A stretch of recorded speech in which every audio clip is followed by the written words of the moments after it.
Welcome back to another edition of Lower Keys Living. Last week we left off with a short teaser of our flats boat out here at one of the many sandbars on the Gulf of Mexico side.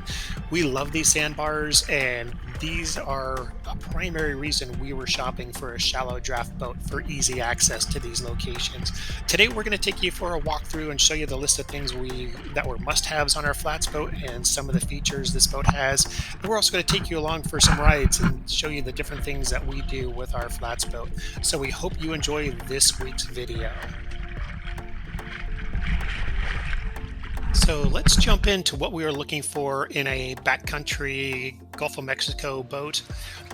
And we did the same thing that we did with our center console boat and what we were looking for, just made a list of those must-have items on the boat.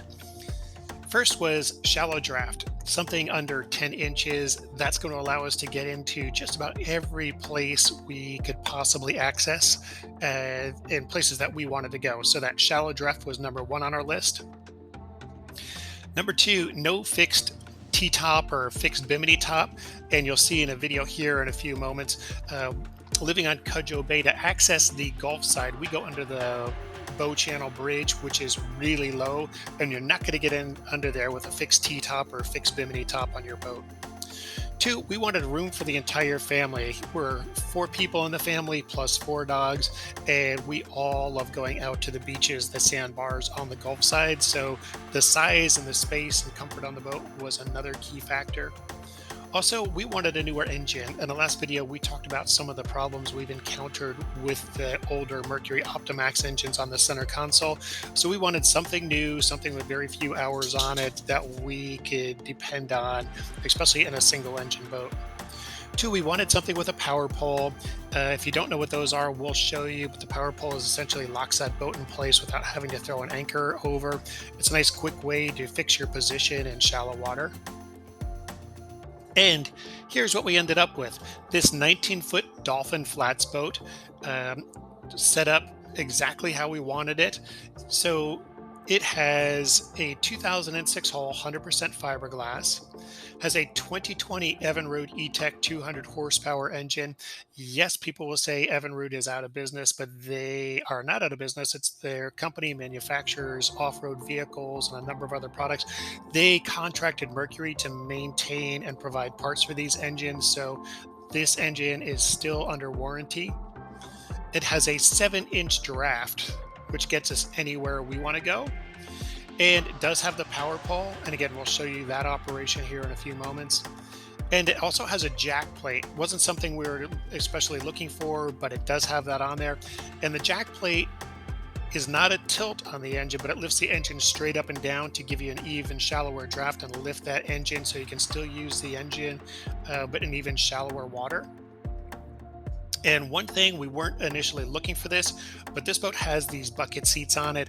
Every other boat we looked at had bench seats, and the difference in comfort on these bucket seats is amazing. The boat has a top speed of 55 knots, but I will be honest, we never run it that fast. At that speed, it feels a little out of control and it could take off any second. So typically we're running anywhere from the mid 30s to high 40s if we're cruising and heading out someplace in a hurry. Really comfortable in that 35 to 40 knot range.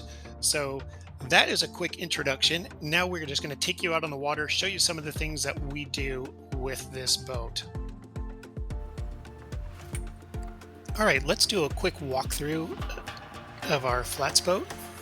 First, we have the in-floor fish locker, which we don't use. I don't like that this one drains straight into the hull of the boat and does not get pumped overboard.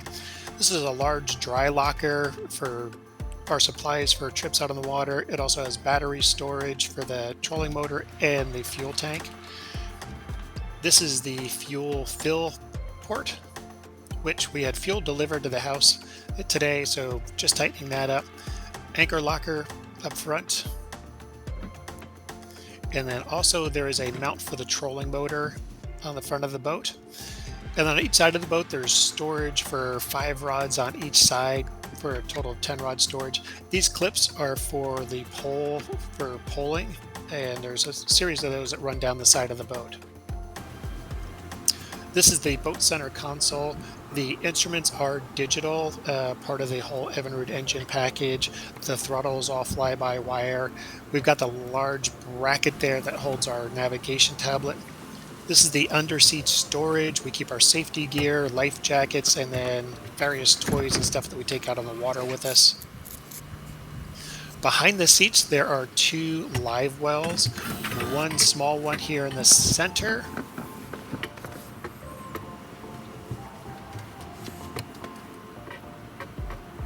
and then another one on the port side that's a little larger.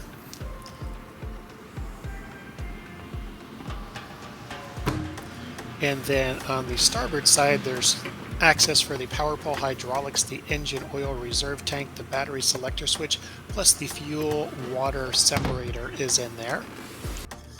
And then here, you're going to see the jack plate raising that engine straight up and down.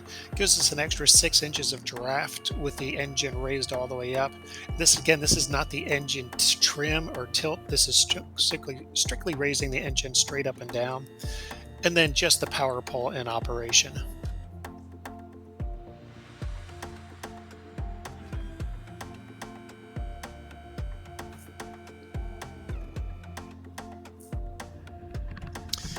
Here is one of our favorite activities, is exploring all of the backcountry channels through the mangroves. This one's actually a little larger one, and this particular spot, we'll do a video because you can access this spot from both sides on bikes or a short hike down from the KOA campground on Sugarloaf. Great mangrove snapper fishing in this location. Really nice spot. But we do love getting back into all these channels, and there are some pretty small, tight ones that are shallow that just the flats boat is an absolute dream to have to get through.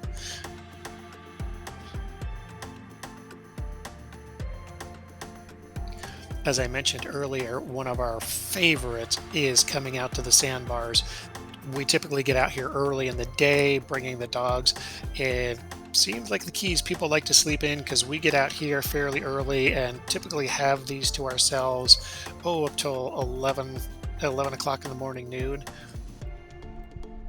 And then our favorite family activity after school, after work, is wakeboarding and wake surfing right here out our back door on Cudjoe Bay.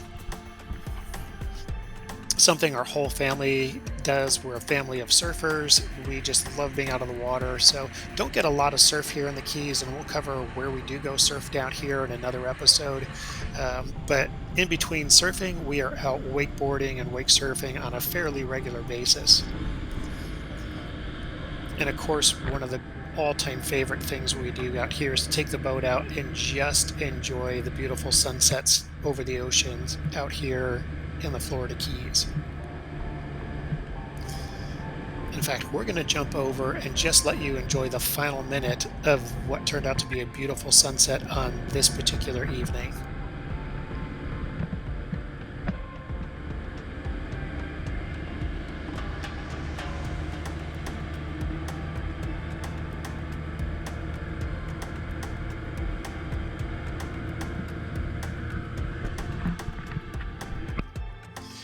Here we are looking out over the Atlantic Ocean straight out to the Gulf of Mexico. So we're looking straight west from where we are in Cudjoe Key, down the coast towards Key West and out into the Gulf of Mexico.